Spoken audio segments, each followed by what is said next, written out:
The Subcommittee on Oversight and Accountability will be discussing the State Department's Bureau of Consular Affairs. I want to begin by thanking our witness, Ms. Rena Bitter, for being here today, as well as thank the thousands of Consular Affairs employees who work at regional passport agencies across the country and in embassies across the globe.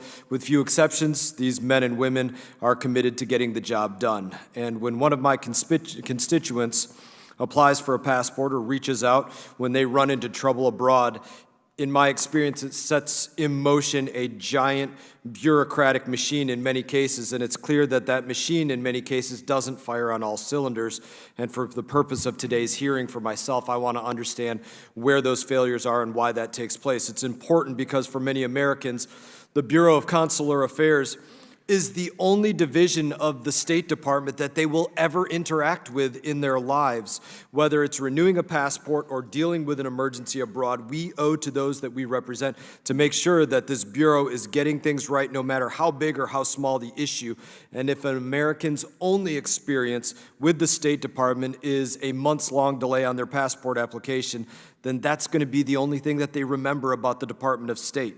I come from a special operations background, and we had a saying that what makes special operations special is being able to do the most basic things at the highest possible level. And I'm not trying to diminish the importance of passports. They are arguably, however, the most common function of the Department of State. And last year, in reference to that, almost 18 million passport applications were received. That's a high number. It's very common, and yet it's clear that Consular Affairs isn't getting every one of them done in a timely fashion and at the highest possible level. On average, passport wait times are somewhere around 3 to 4 months, and that is a number that is increasing from what I understand. Visa wait times are even worse in many cases. Certain posts, it's not taking weeks or even months, it is taking years. I've dealt with this personally myself in trying to get people abroad those meetings. People are able to call their representative and usually get a passport renewed in a few days, but companies are also able to charge hundreds, sometimes thousands of dollars and get it handled in a guaranteed 24 hours. An online system was developed for renewals by which most accounts got nearly 500,000 people to want to participate in, but that beta version crashed, leaving perhaps 500,000 people in limbo with that process. Here's what my constituents in some cases have had to say about their experiences in this process.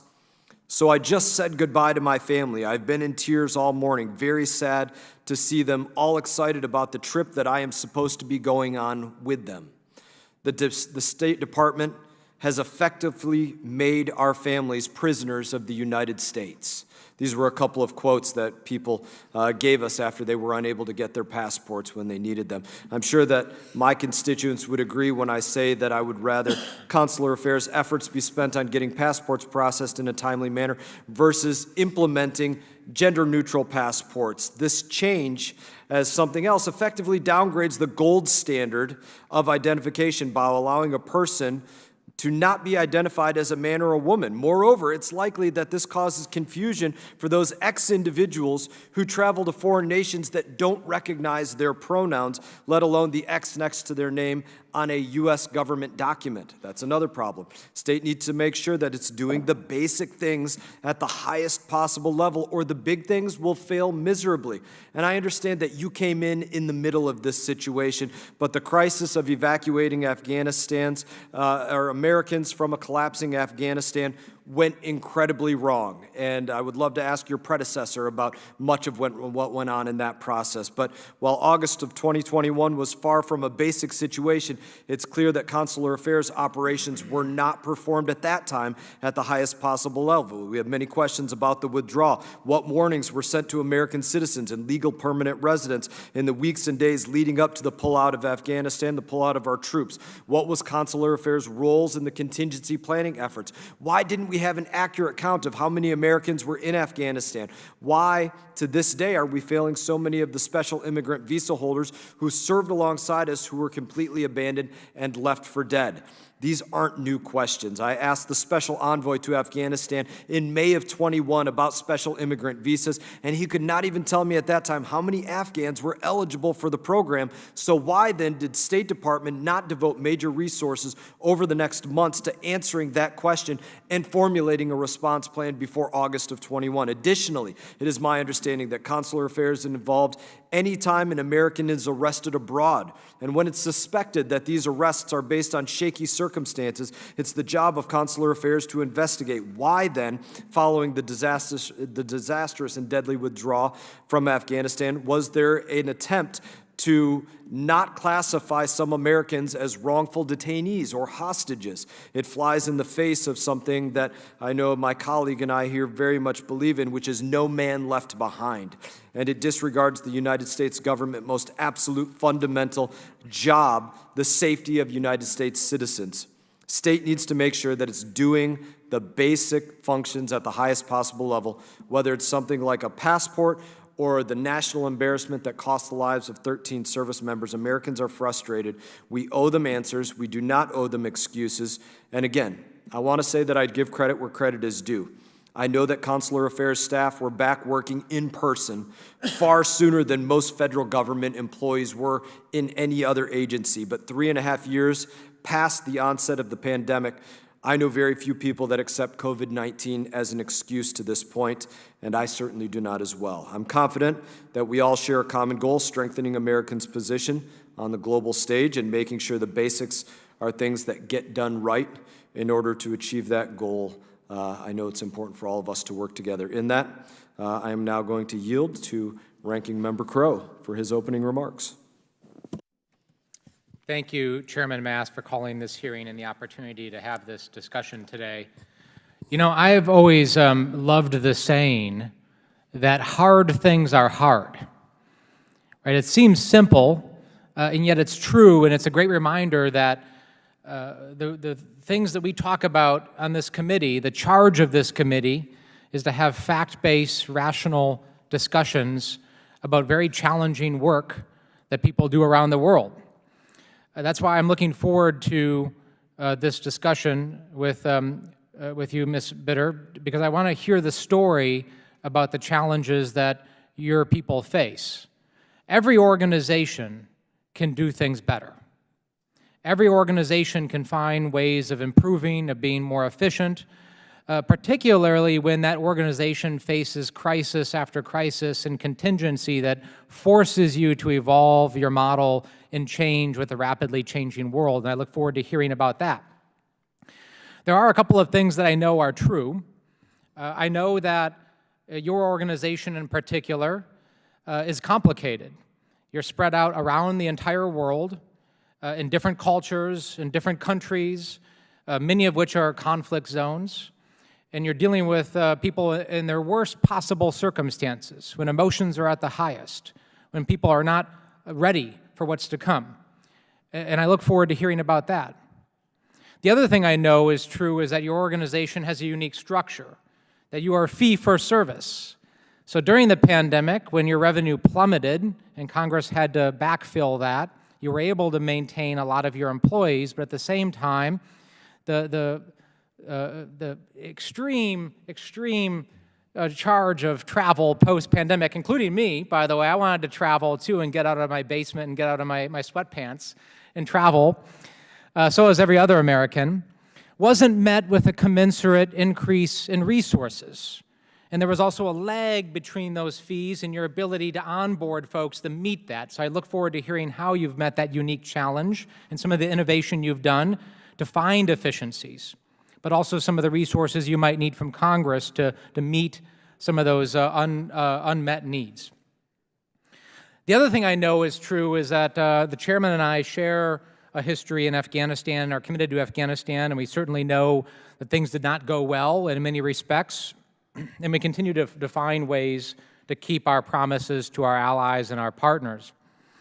But what I also know is that the men and women of the State Department went through tremendous sacrifice, volunteering to serve in a situation that was rapidly devolving, at great risk to themselves, to help their friends too.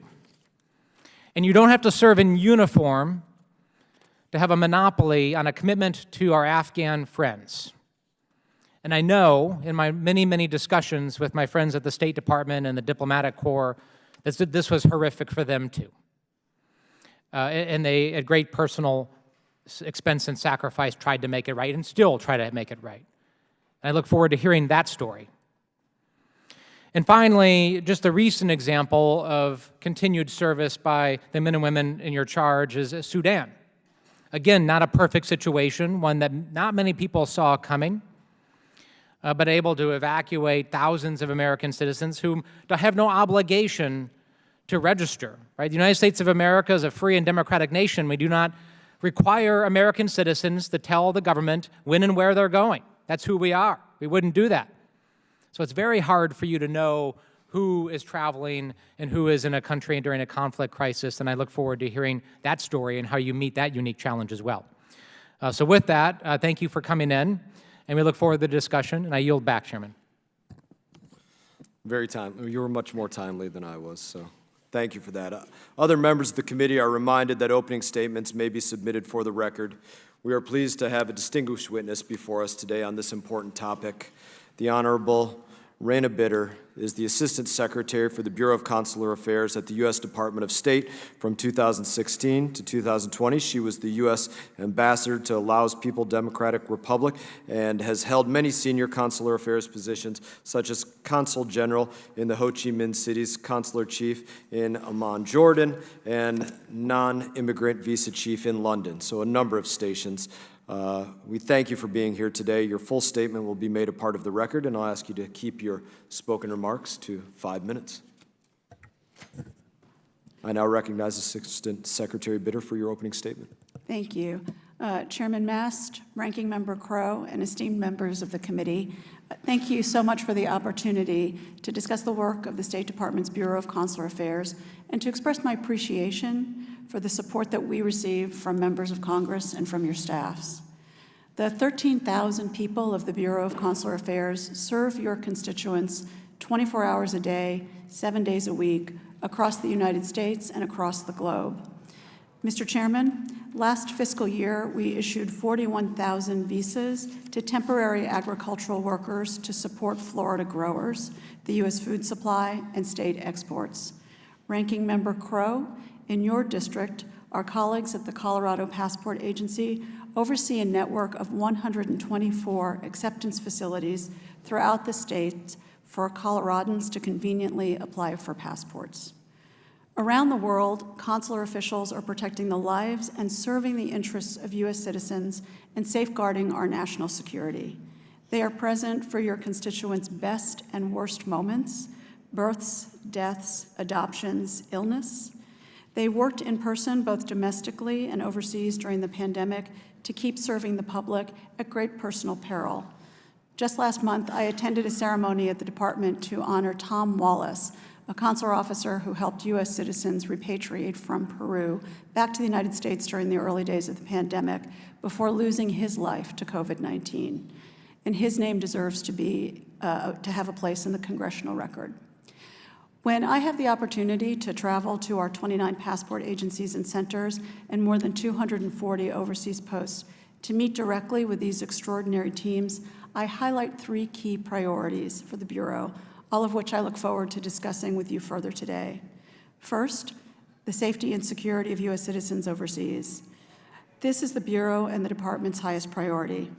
Diplomats have been working to protect the lives and vital interests of U.S. citizens abroad since before the United States had a constitution. It's our highest and most enduring purpose.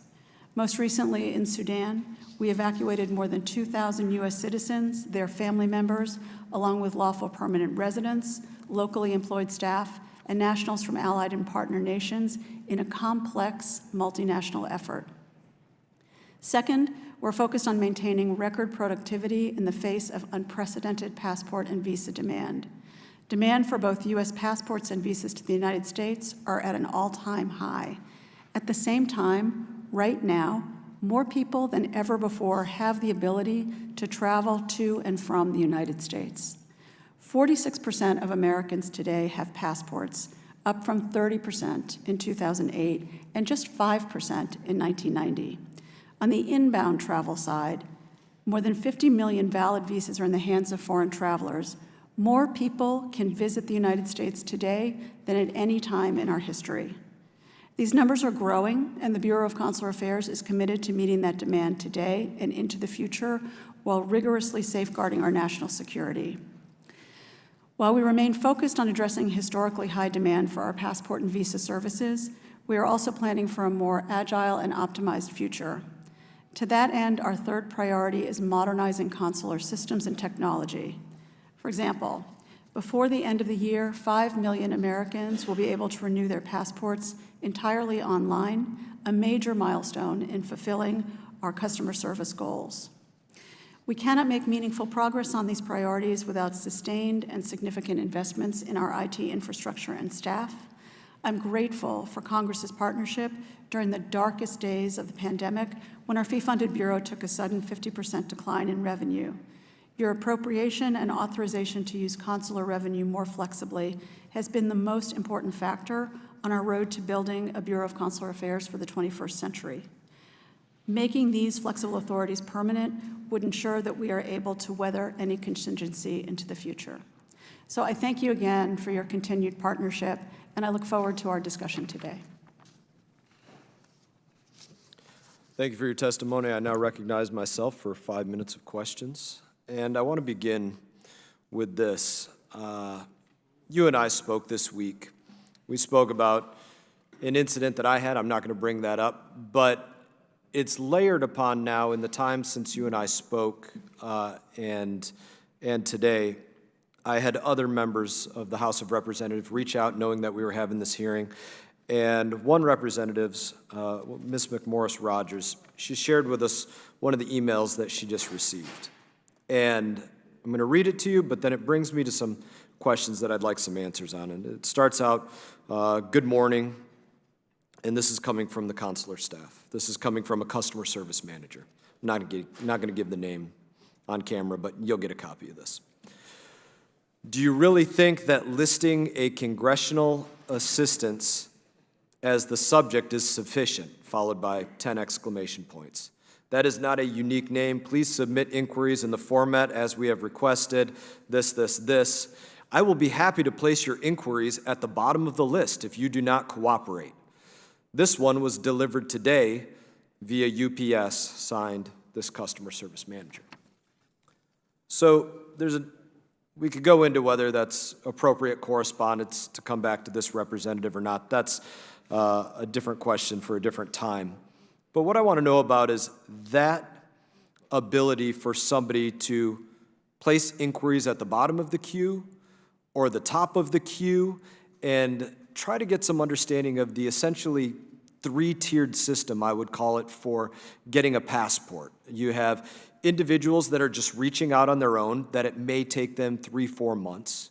You have individuals that reach out to their congressional offices, Republican, Democrat, doesn't matter, that in most cases I find that we can probably get it done in 48 hours. However, I wouldn't go out so far as to say I could guarantee them 24 hours in most circumstances.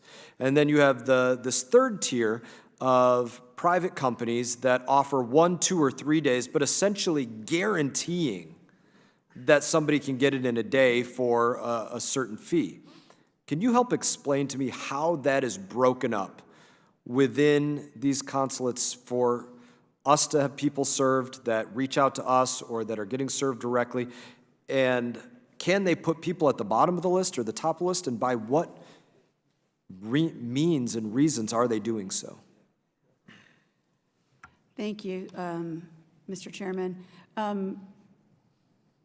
To answer your question in short, of course, that's not an acceptable way for one of our customer service managers to talk to anyone, let alone a member of Congress. So I just want you to hear me say that. And you have my apology, and every member of the committee has this apology, and also Representative McMorris Rogers. And I will look forward to seeing that correspondence. The way that our systems work, basically, for the most part, the way prioritization works is first in, first out.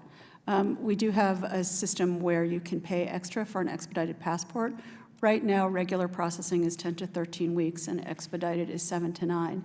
As you have pointed out, it is not ideal. We're facing unprecedented passport demand. Last year, we issued 22 million books and cards. I'm going to pause you for a moment, ma'am. I understand the numbers. You went over them in your remarks, but I want to understand the inner workings Sure.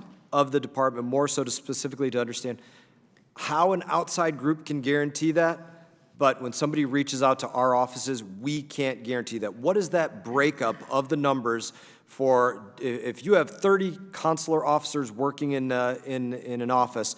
Are 10 of them working on members of Congress, 28 members of the House of Representatives from Florida and 2 senators, and 10 of them are working on the general list that comes in, and 10 of them are working for the fee-for-service folks? How is that broken down? It depends on the passport agency. It depends on what's going on. It's a little bit of a hard question to answer, but I'm very happy to give it my best shot. And Please if you do need so. more detail, I would love to set up a more detailed briefing for you or your team. So we have regular processing, we have expedited processing, we also have emergency processing, where we have counter appointments for people who have true emergencies in person. Our staff sees 23,000 of these per week. They have expanded those hours. It's greater than it was pre-pandemic, and they're committed to continuing to expand them as long as we're facing the demand that we're facing, and as long as Americans have emergency needs to travel.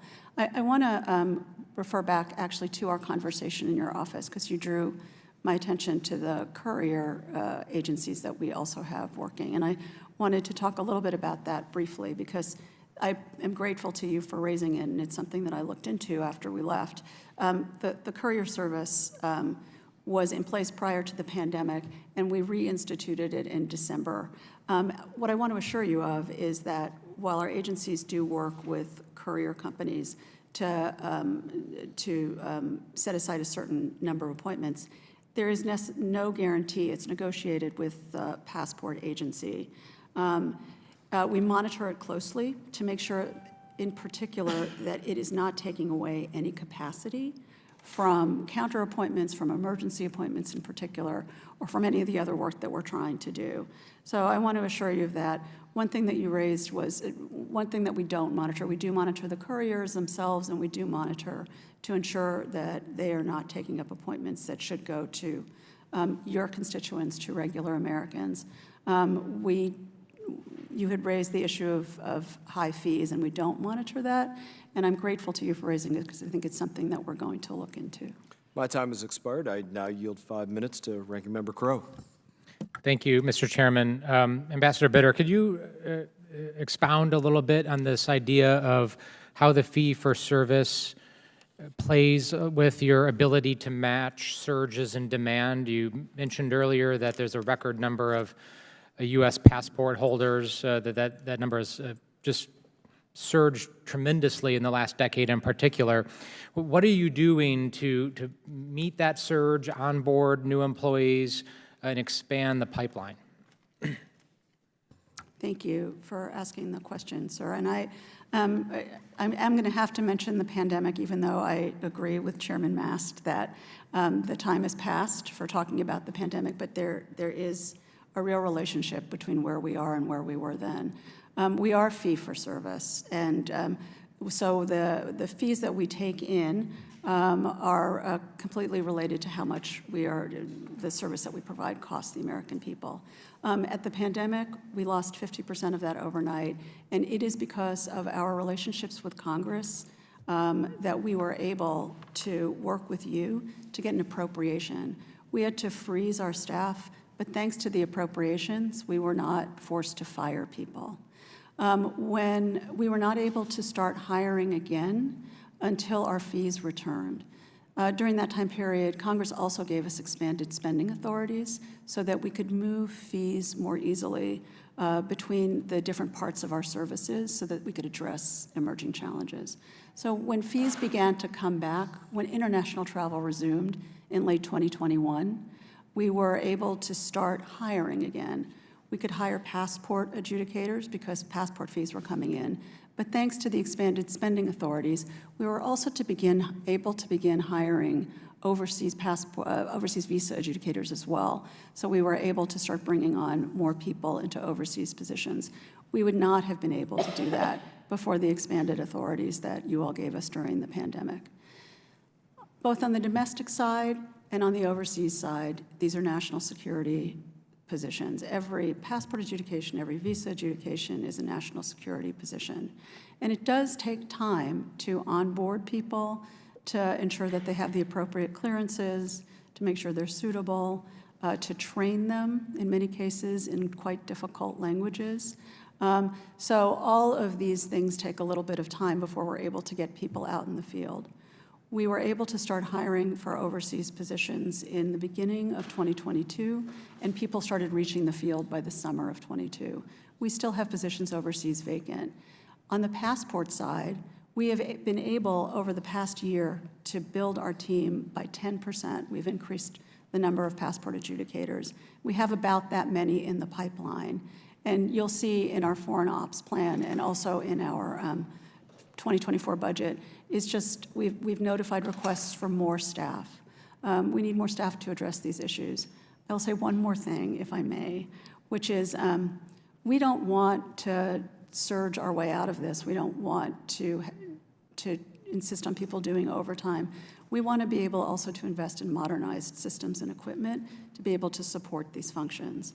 So our budget and our ops plan both go not only to hiring the people that we need to address these issues, but also to making sure that they have appropriate systems and the best modernized systems possible for the 21st century. So shifting quickly to crisis and contingency operations, I'd like a quick note from you on what those look like on the ground, because a lot of times people will say, well, there are X number of American citizens in this conflict zone, why can't we get these folks out? But the reality is many of them are dual nationals, many of them have family members that they don't want to leave behind. Oftentimes they don't understand when a crisis reaches a tipping point, and after it reaches that tipping point, then it becomes much harder to get out. People don't want to leave their residence until that moment. So can you paint a picture for me as to the complexity of accomplishing those missions? Yes, thank you. I appreciate your asking the question. You've highlighted it, and I think the chairman did as well. We do not track American citizens. What we can do, and the most important thing we do, is to provide timely and accurate information so that they can make the best possible decisions about their own safety and security in traveling overseas. In crises, we increase our communication with American citizens. We try to inform them with the most accurate information about changing circumstances, about what they may face in any overseas environment. We offer them assistance when it's time. When we are approaching a crisis, we urge Americans to leave. We offer them assistance in leaving. We offer them repatriation loans if we can get them to leave. We offer to assist them with making commercial arrangements. And if circumstances permit, and they have in some circumstances, we may offer non-commercial options. But you highlighted the exact challenge. It is very, very difficult. We're asking people who are dual nationals with long residencies in these countries and really deep family relationships that they are unwilling to leave. And making decisions about when and whether to leave is an extraordinarily difficult decision that we're asking people to make. Thank you for raising that. Thank you. My time has expired. Yeah. Thank you. I now recognize Representative Perry for 5 minutes. Thank you, Mr. Chairman. Thank you, Madam Secretary.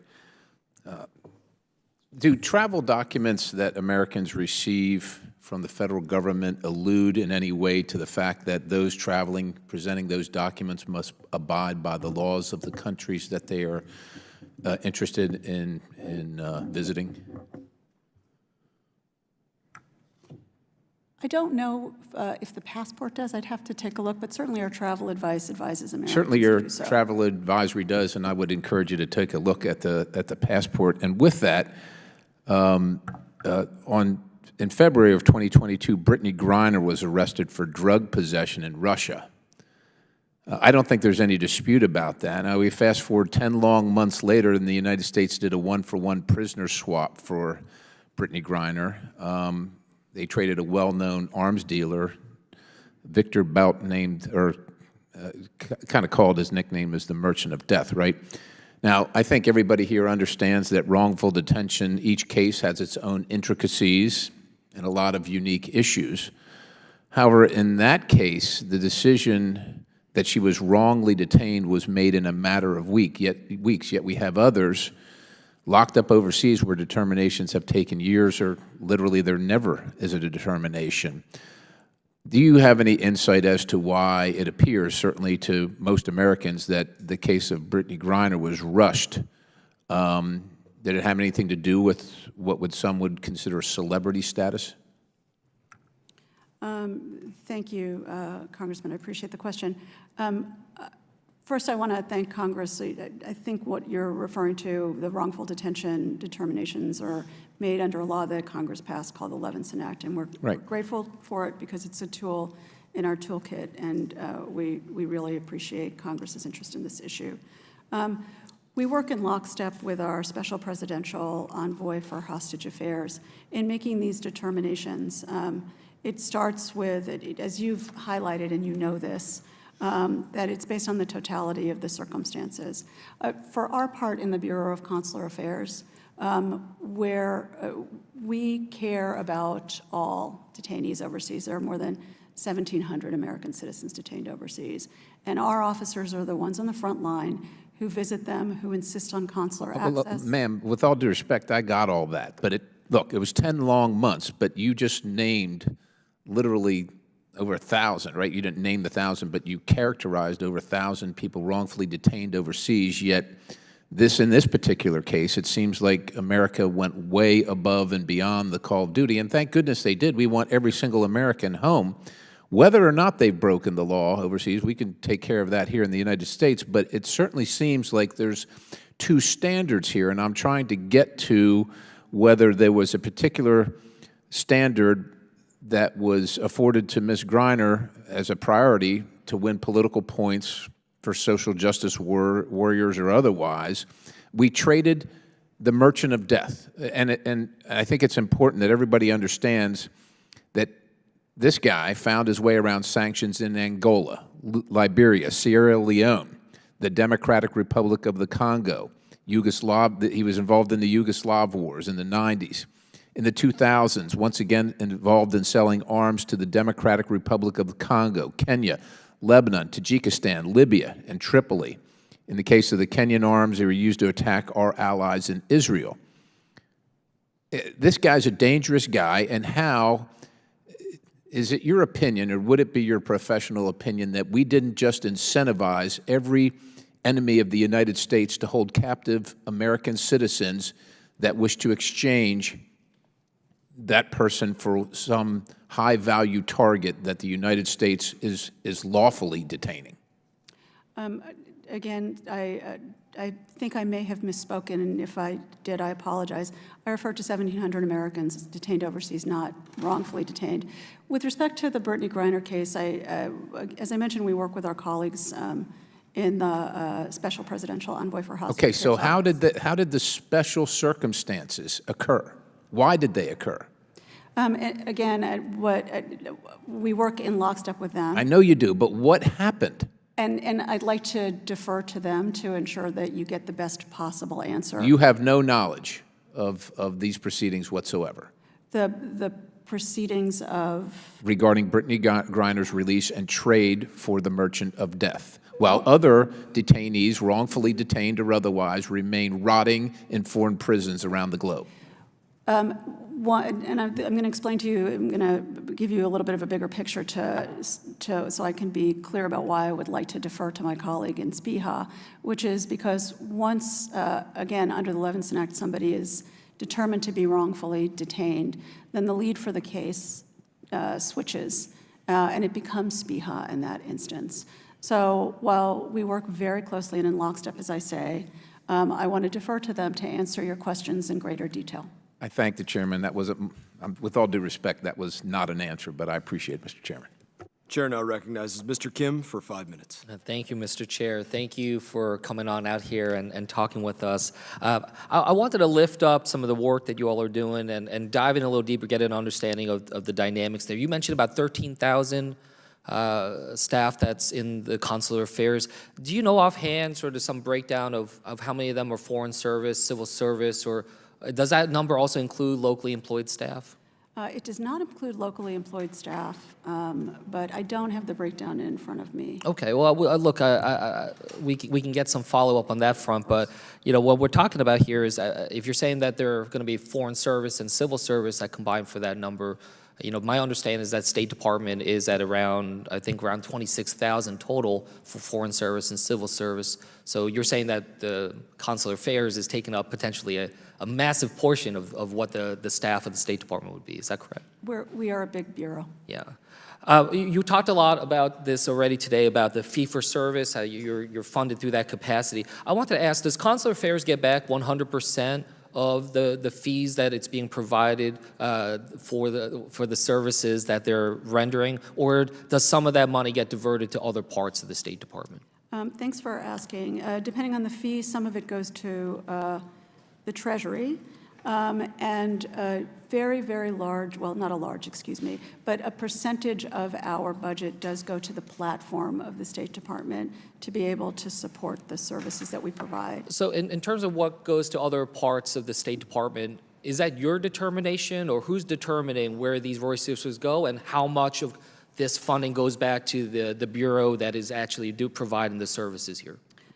We work with our partner bureaus, we call them, on service level agreements. And just to, if I may, just for a big picture, we are fee funded, but we are part of the State Department. Yep. And so if I had one plea for Congress, it would be to fund the State Department, because the platform that they provide is the platform that we sit on.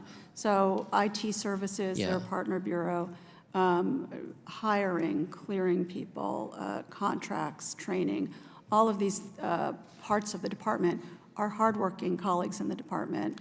I agree with that wholeheartedly, and as someone who worked there before, you know, I'm somebody that absolutely will be fighting here in this committee and elsewhere for increased funding writ large. I guess what I'm just trying to get at is for us to be thinking about as a whole, you know, are we properly prioritizing consular affairs and the work that you're doing within the broader context of the department? As you mentioned, the staffing is an enormous percentage of what the State Department is. The funding, you're right, there's the platform of the State Department as a whole, but you're the only portion of it that has this other arrangement in terms of not having that guaranteed in that kind of capacity. And so, you know, I guess I just, you know, I'm not going to necessarily put you on the spot here, but it's for, you know, all of us here in this committee and more broadly to kind of be thinking about that. I'll be honest with you, when I think about what part of the State Department has the most amount of direct interaction with the American people, would you say that it's probably your bureau? I would say 100% it's our bureau. And in terms of which part of the State Department has the most direct interactions with foreign nationals and businesses that are thinking about coming to the United States, is it your bureau? Yes, absolutely. So, you know, that's what I just kind of want to hone in here. I've been really focused on this with my work. You know, when I think about what my constituents are thinking about, you know, the 780,000 people that I represent, when they're thinking of the State Department, they're often thinking about your bureau and whether or not they can get that passport in time, or whether or not their family member can get a visa to come for their wedding. And I say that because it's important for us to do the big picture work, the diplomacy and the multilateralism out there, but we also just need to really crush it when it comes to the work that is directly related to the American people. And so I just ask us to really think about that. That is a first order effort. It's something I didn't really think about when I was at the State Department. But we have to earn the trust and respect of the American people. We have to think about what it is that they're interacting. How do we make that as frictionless as possible? So, for instance, I love for us to think through, and work with the State Department. Is a bureau the appropriate level? Should we have an undersecretary, for instance, that is focused on this? Make this a bigger pillar of the State Department. Should we think about ways in which we can ensure that funding, make sure you can have control over the funding, especially the funding that is because of the services that you're providing? Those are the things that I'd love for us to dive in deeper. I'd love to keep working with you on it. My time has expired, so I'll yield back to the chair, but let's keep this conversation going. Thank you. Thank you very much. I now recognize Mr. Waltz for 5 minutes. Thank you. Thank you, Mr. Chair. Madam Secretary, I'm the co-chair of the U.S.-India caucus. I think it's one of the most consequential economic, diplomatic, security relationships we have in the 21st century. However, one of the consistent and painful complaints that I receive from Indian Americans and from our Indian colleagues is the wait time. Despite the fact that in India, I believe you have the second or third most consular affair officers, and the data that I have is the average waiting period in Mumbai, India was 587 calendar days. And with our trade, over $150 billion, with the consequential relationship with Prime Minister Modi coming for a state dinner and visit just this month, what are we doing to fix this? I mean, have you looked at any India-specific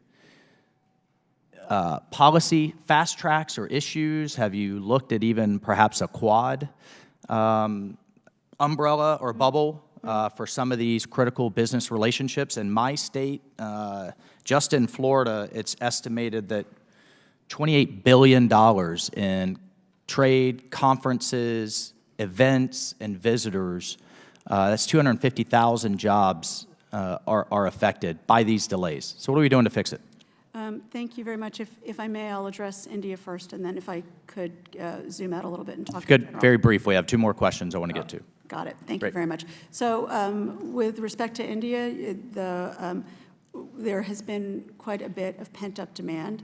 I just want to highlight that we've, for all of the reasons that you have mentioned, we really have prioritized India pretty significantly. At 587 days of For delay? one category of visa applicant, for virtually every other category of visa applicant, wait times are pre-pandemic levels or below. So what's the category that's 587? Is that B1 business? First-time tourist visa Okay. applicants. We have opened appointments for Indian applicants at other posts that are dedicated just to Indians to make sure that they are able to get their travel needs met. We surged staff to India. We reduced wait times by about 2/3 at the beginning of the year. And we'll continue to focus on it. We're very aware of these issues. If I may, because you referred to some of the challenges that your constituents are facing, over the course of we do have high wait times in some posts for first-time tourist visa applicants. But I want to highlight that this year to date, we have issued 22% more visas than we issued pre-pandemic fiscal year to date. And I want to mention that because we're working very, very hard on these issues. We've employed a variety of different... Just in the time that I have left, it sounds like you're taking steps. It sounds like they're not moving fast enough, at least to meet the demand. And your bureau should not be the obstacle. You should be the facilitator. And if you need more resources, you need more authorities, I hope that a year from now, we're not still talking about, on any category, over a year wait time. I just want to switch to Afghanistan. I know you're not responsible for or you're not the lead for the SIVs, but you are for the P1, P2, correct? Actually, it's the reverse. We're the lead for SIVs, but not for P1, P2. You're not for the P1, P2. My understanding from SIGAR is that at the current, from the Special Inspector General, that the current processing rate to move through all of our allies that are still waiting, that are still in harm's way, that fought and served with us, with me, it'll take 18 years to process that many visas. These people are being hunted down by the Taliban right now as we speak, despite the president and your boss, the secretary, lauding this as an outstanding success, it was an absolute disaster and a disgrace. What are we doing to get through those SIVs faster? Because they're being hunted and killed right now. Thank you. I appreciate the question. And also, thank you for your service. One of the things that is makes Afghanistan unique is the number of people, and the number of people on this committee who served and sacrificed there, and who are deeply engaged and who care. And I just want to assure you and everybody on this committee that— Deeply engaged, forever scarred by the failures of our own government, frankly. But please, tell me, what little can we do to fix it or to make it better? we are deeply committed to this program. Since the inception of the program, 104,000 Afghans and their families, Afghan allies and their families, are living in the United States. And since the end of the evacuation in September, we've issued more than 22,000 visas to our Afghan allies and family members. More than 12,000 of those have been issued just in this fiscal year. So we are dedicated. But if you look at how long it's going to take to process those that were left behind, they don't have another year or two to hide from the Taliban. And if we had done our job, if the State Department had done their job, you wouldn't have veterans groups exhausting their savings, exhausting their kids' 529 plans, getting divorced, committing suicide because of the people we left behind. So please don't paint a rosy picture on this. Come to us and tell us what we need. I mean, you're right. You do have our commitment. You have our commitment and the resources and the authorities you need to move faster. Right. So please come to us and let us know what that is so that we don't have more dead Afghans that we left behind while waiting on bureaucracy. Thank you, Mr. Chairman. I yield my time. I now recognize Ms. Sherfilis McCormick for 5 minutes. Thank you, Mr. Chairman. Ms. Secretary Bitters, conferences and trade shows support over 225,000 jobs and create over $28.2 billion in economic impact across Florida each year. They also support countless small businesses throughout the 20th District, nationwide, and in Florida. Unfortunately, international buyers and exhibitors from many countries remain unable to return to the events in the U.S. due to ongoing visitor visa appointment wait time delays. Wait times for visitor visa appointments currently exceed 180 days in 70 U.S. embassies and consulates around the world. For example, as of today, 737 days in Mexico City, 630 days in Sao Paulo, and 600 days in Port-au-Prince, Haiti. With international attendees needing 6 to 9 months of lead time to come to business events in the U.S., we remain closed for businesses to many who would be buyers and exhibitors who not only spend money at these conferences and trade shows, but also drive demand for restaurants, hotel, and travel. Beyond its normal operations, what is the Consular Affair doing to urgently bring down the visitor visa appointments, wait times, at U.S. outposts in the world? Thank you for the question. I appreciate it. One thing I just want to highlight is that today, more people can travel to the United States today, get on a plane today, than at any other time in our history. That said, we do have long wait times for first-time tourist visa applicants at certain posts. As I was mentioning earlier, we are working enormously hard on that, and we have reduced median wait times globally to about 2 months for first-time tourist visa applicants. But globally, in every other category of visa applicant, wait times are at pre-pandemic level or better. We have issued 22% more visas year to date than we did prior to the pandemic. And in fact, at our 4 highest producing posts, which have the biggest backlogs as well, we have issued 57% more visas than we did prior to the pandemic. This is a result of extraordinary pent-up demand, and we are working through it. We're getting more staff to the field. And I should also highlight, particularly for the kind of events that you're talking about, we have a business visa unit here in Washington. We would love to be able to work with these organizations to be able to make sure that visas aren't an impediment. Well, you talked about the awareness of the issue. Do you have any tangible goals for your businesses that you're trying to meet by the end of the year? I'm sorry. You said that you have awareness of it. What are your tangible goals for reducing these wait times? Because as I mentioned, they're all over 500 500 days. So do you have any tangible goals by the end of the year that you want to see reduced, especially in the cities that I mentioned? Mexico Sure. City, San Paulo, Port-au-Prince, Haiti. So thank you for asking that. For some of the places, again, median, we're talking about a 2-month wait time. But there are posts where we have, and you have mentioned them, much longer wait times. Our goal is for everybody, all of our posts, to be below 120 days. And we are working to get there.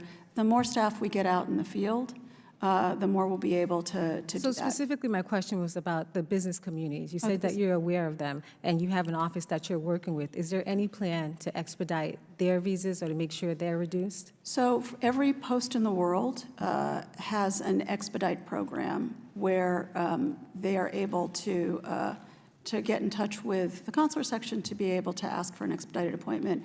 More than that, if those businesses are in touch with the commercial offices or others in the embassy, we always want to make sure that for travel that is in the U.S. government interest, like important business events, that those people have access to quicker appointments. In January of 2021, President Obama issued an executive order requiring 80% of non-immigrant visa applications were interviewed within 3 weeks after their application was received.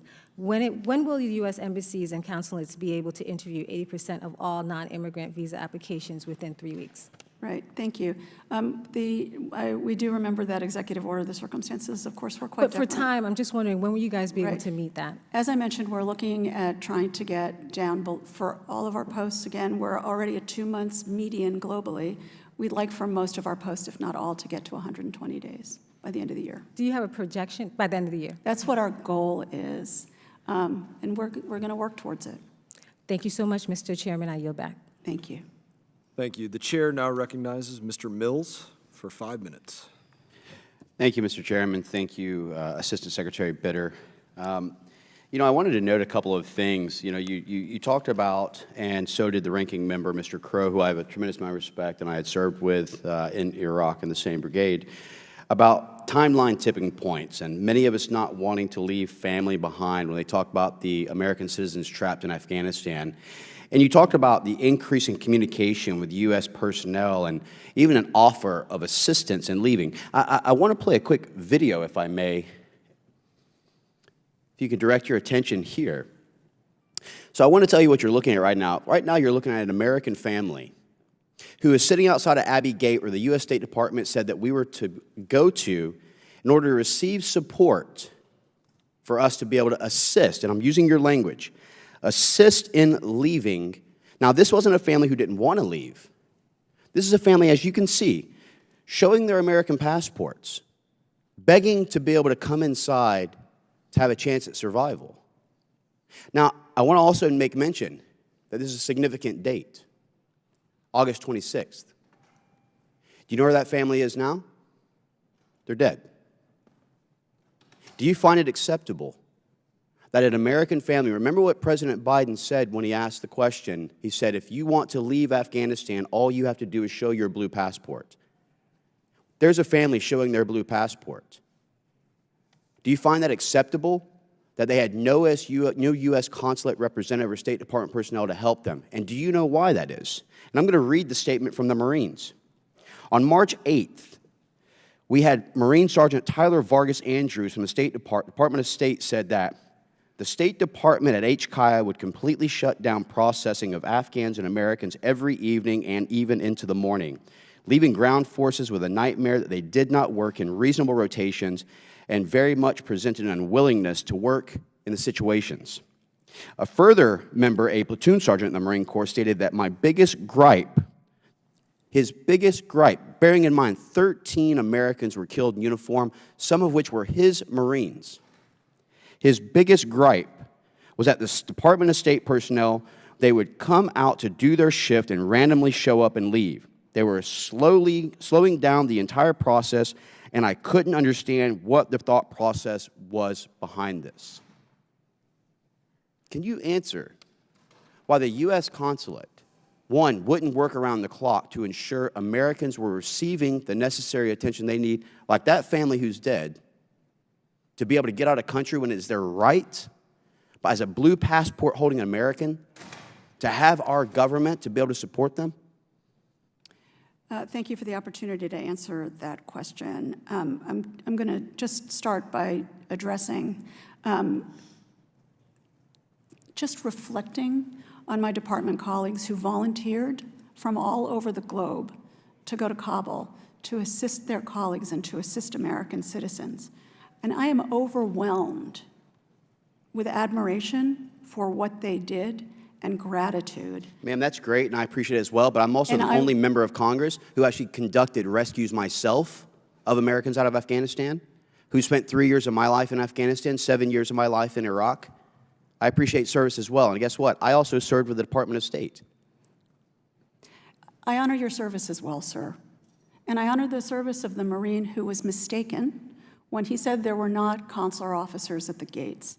Consular officers worked 24 hours, 7 days a week on 12-hour Well, ma'am, that was one of the shifts. gates right there. They worked 24 hours a day, 7 days a week, throughout the airport complex, wherever they were needed, side by side with their military colleagues in diplomatic security on all aspects of identifying and facilitating American citizens. Well, ma'am, in my last minute, though, you're saying that they were at every single gate. I just showed you video proof of an American family who was trying to leave at the gate that they were text messaged by Task Force Afghanistan, which is a State Department task force. Meet here and we will show your passport to let you in. Did you see them getting let in, or had anyone assisting them in that effort? It is really, I think you're aware of how challenging and complex the situation at the gates was.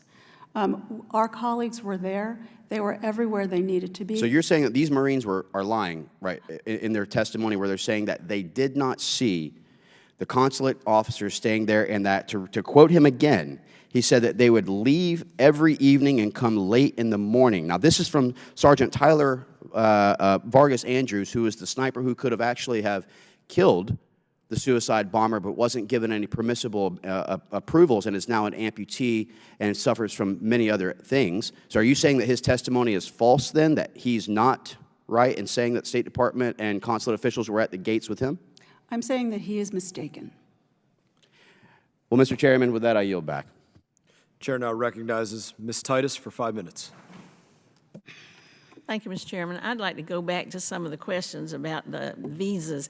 I represent Las Vegas, and so this visa issue is very important to us, not just for visitors, tourists coming, but also for conventions and planning, and conventions have gotten more international all the time, and how to plan whether you're going to come to a conference or a convention or you're going to be represented at a trade show. So this issue is very important to us. We got 40 million visitors coming to Las Vegas every year.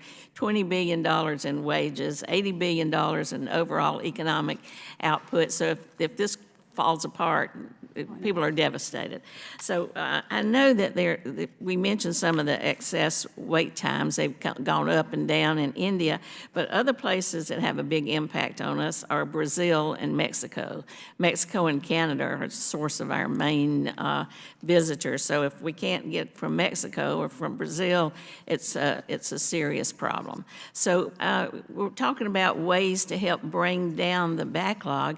I know that President Obama at his time issued an executive order that 80% of all temporary visas would be issued in less than 21 days, and that really worked. It brought a high of 114 days down to just 2 days in 2012.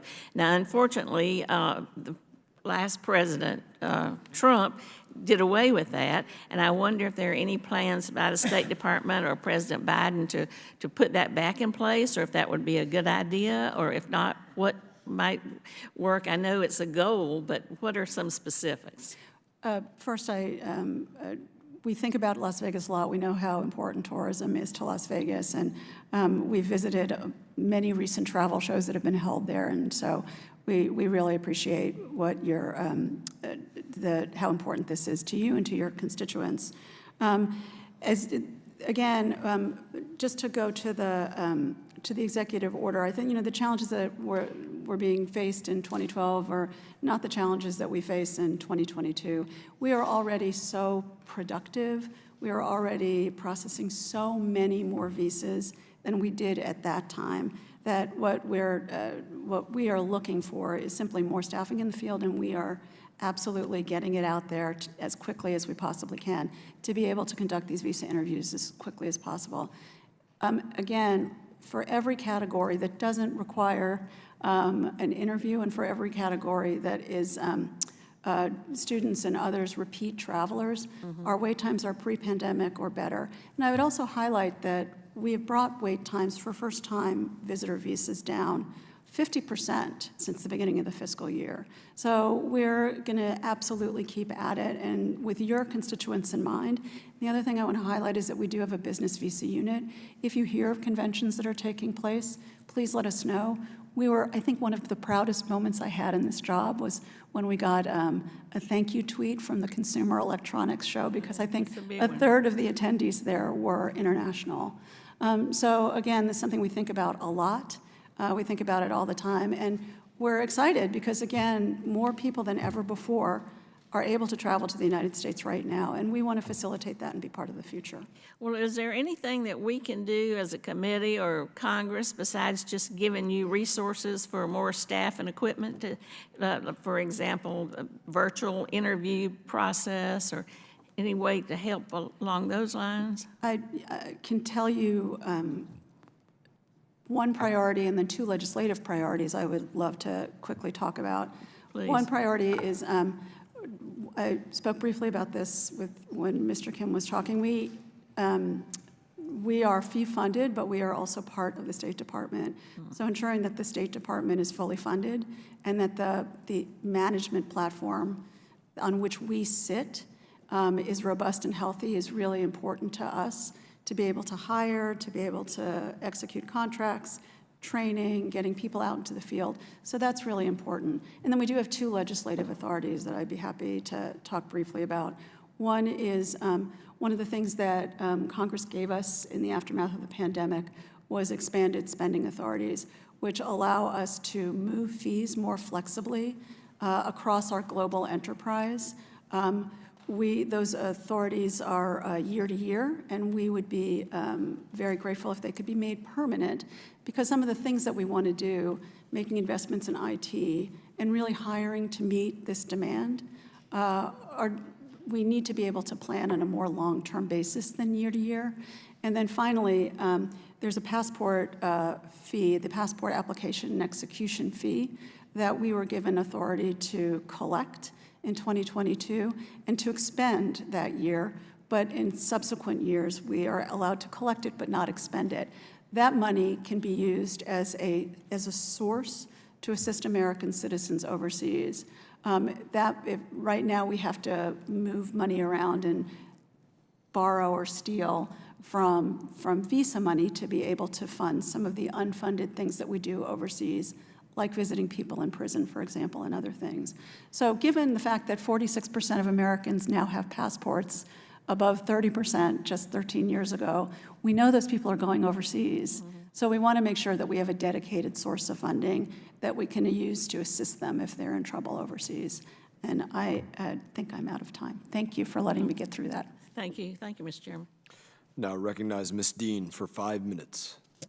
Thank you, Chairman Mast, Ranking Member Crow, and thank you, Ambassador Bitter, for testifying today. I represent suburban Philadelphia, Montgomery, and Berks counties. I want to, number one, say thank you to members of your team who came and did a passport processing day on a Sunday. I can't tell you, more than 100 folks came in and got their passports or renewals processed. I can't tell you how thankful my constituents were that your team worked so diligently with ours. So thank you for that. We're all talking about passports and the increase in it. And maybe you can speak to this, and I don't want to belabor the point, but my district staff now has seen an incredible increase in passports, passport-related issues. So far this year, we've worked with about 500 constituents. That's normal and pre-pandemic. We would have worked with that many in a full year. So if you could speak to that, what's going on that is driving that? And I do want to ground this in what the title of the hearing is, which is Examining the Fiscal Year 2024 Budget Request by the Bureau. So if you could speak to that, and then I have a second set of questions. Great, thank you. I really appreciate it. First of Thank all, you. thank you for your kind words for our team. And I realize I've gotten through an hour without talking about how proud we are of our passport teams in particular, who are extraordinarily hardworking, who have worked incredible amounts of overtime to meet the demand for passports. So thank you for saying that, and also for your partnership. Members of Congress and your staffs are the best way that we have to reach the American people and your constituents. So thank you for that. You highlighted, and it's really true. What we are facing is truly unprecedented passport demand, and that is it is creating wait times for passports that are longer than we would like. I've mentioned this before, but it's really worth highlighting.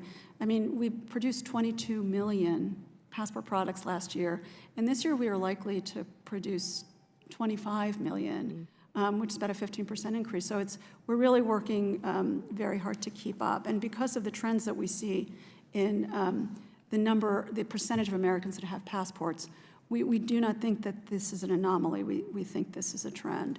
So we've been hiring and doing our best to bring as many people on as possible. We've increased our team by 10% this year, with about 10% more in the pipeline. So what you'll see in our 23 ops plan and in our 24 budget is where we notified and want to bring on as many new passport adjudicators as we can, but also overseas staff.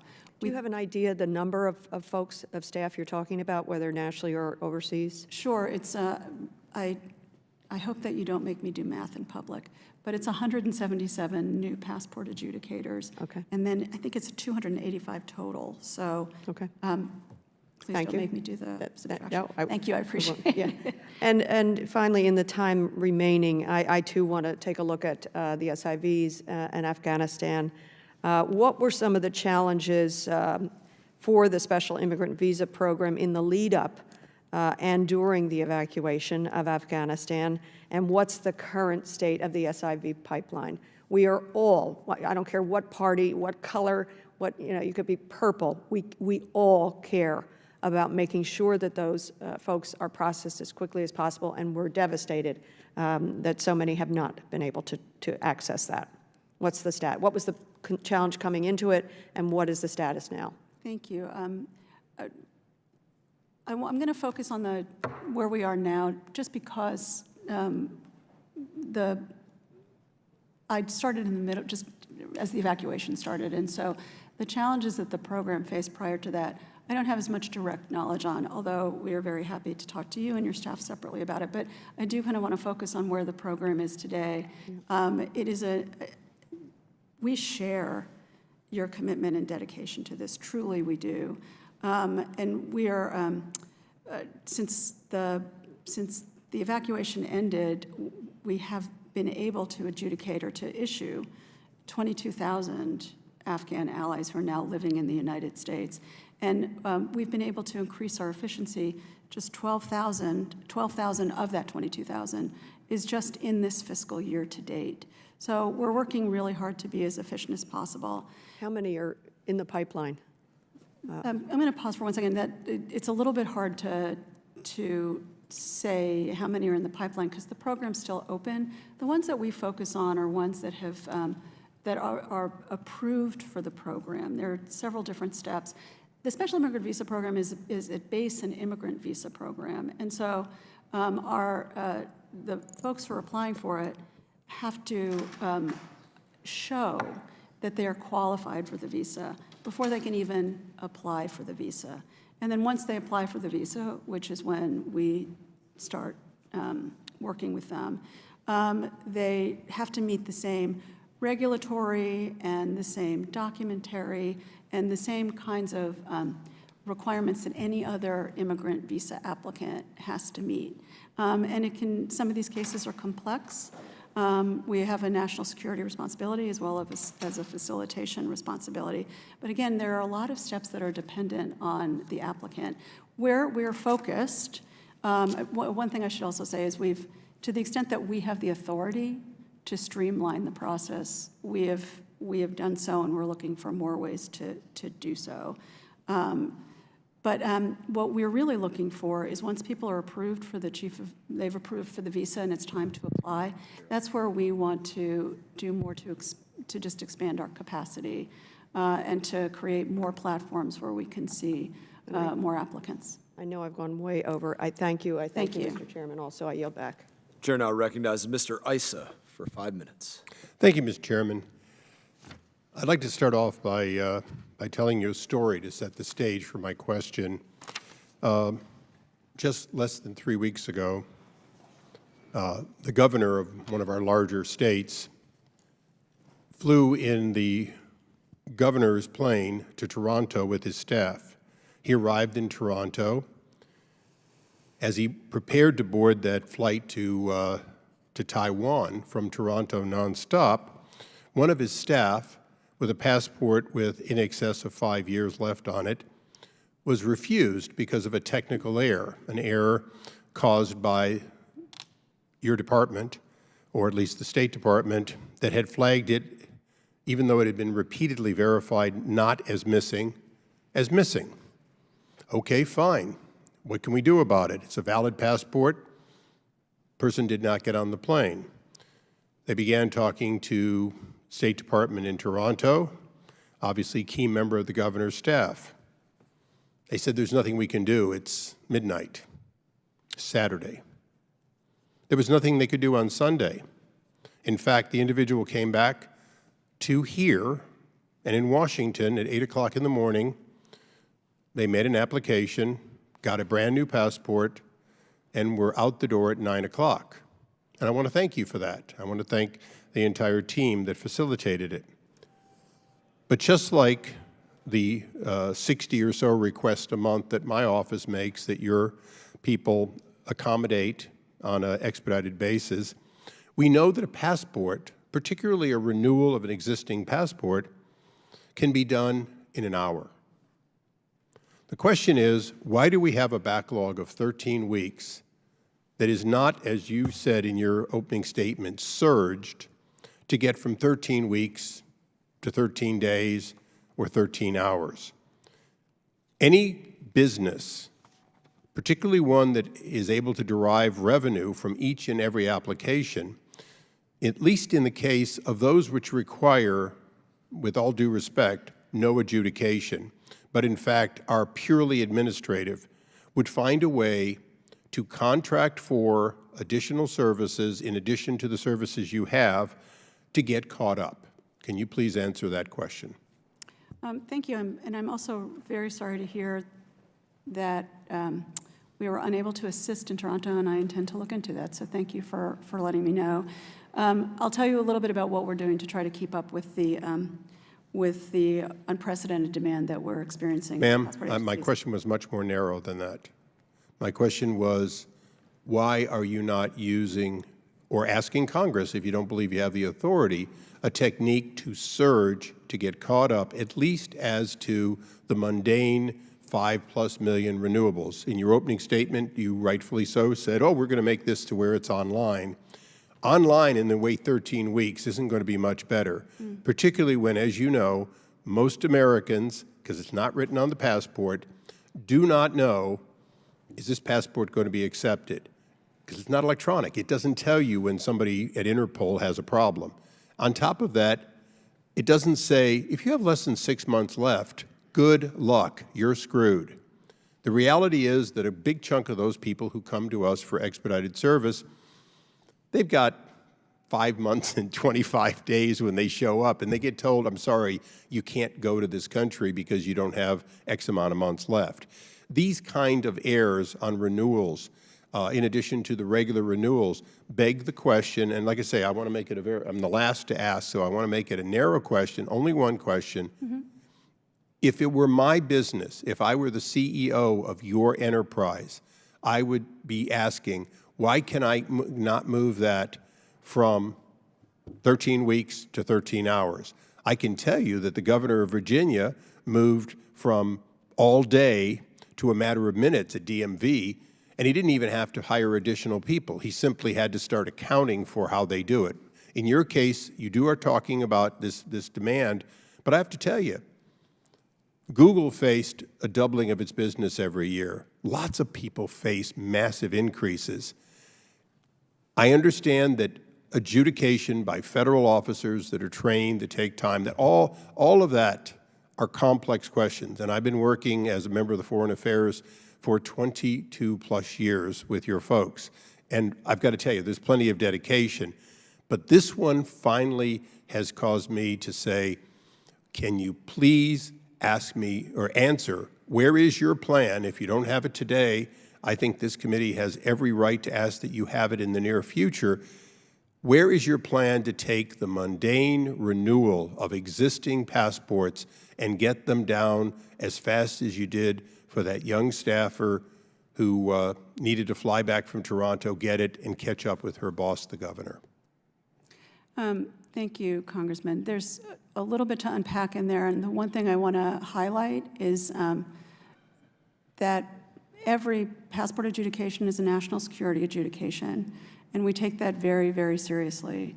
There's a lot to unpack in there in that I think you're talking about things like automation, you're talking about things like I'm happy to talk to you about our plans to surge to address the current wait times. But in the future, what we're trying to do is we recognize that this demand is a trend and that it's not an anomaly. So we're trying very hard to hire more of these national security professionals to be able to address future demand. And then also to make investments in our technology. We don't want to hire our way out of this. We don't want to overtime our way out of it. We want to be able to take advantage of all of the kinds of technology that's available to us to be able to get ahead of it. Okay, I'm going to have to cut this off because the chairman has limited patience. But I've been doing this, like I say, for over 22 years. I will give you an extensive, in-writing request. The request is for you to answer the question that I'm afraid you were not able to answer today, which is, I do not accept your statement about national security when it comes to the administrative process of the renewal. You have the existing passport. You have all that you need. It is an administrative process to take the picture, put them together, and so on. We contract out to private contractors security clearances at the TS level.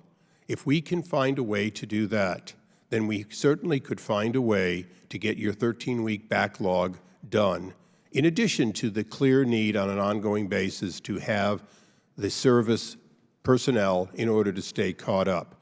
So, Mr. Chairman, I thank you for your indulgence. I'll follow up with a couple of paragraphs, and with your indulgence, I'll ask you to answer it in writing. I look forward to it. I thank you. Thank you very much. And I apologize if the question never really got understood, but I'll endeavor to do better in writing. Thank you. Thank you.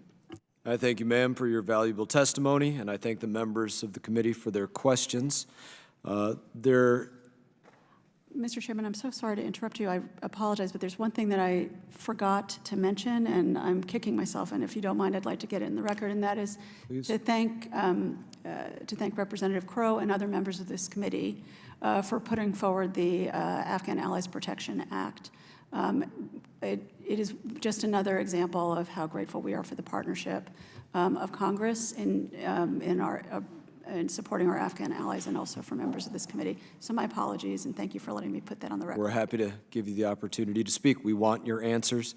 I know the members appreciated when they received answers, and they would appreciate receiving answers in the future to questions that they have, questions that they may submit in writing, and plans that they would like to see on how to deal with this. You did hear from nearly every member, I believe, on issues relating directly to what all of our constituents, maybe the only time that they actually come in contact with the State Department is when they need a passport, when they need to travel, when they need to get to a family event. It's a priority for every person that goes in and out of the Capitol. And so we do hope that you will get back to us on plans and plans rapidly to address the issues that Americans are seeing. And we understand your statement that you don't want to necessarily overtime your way out of this, but sometimes when you're in a serious situation, you have to do what you can to get through the moment.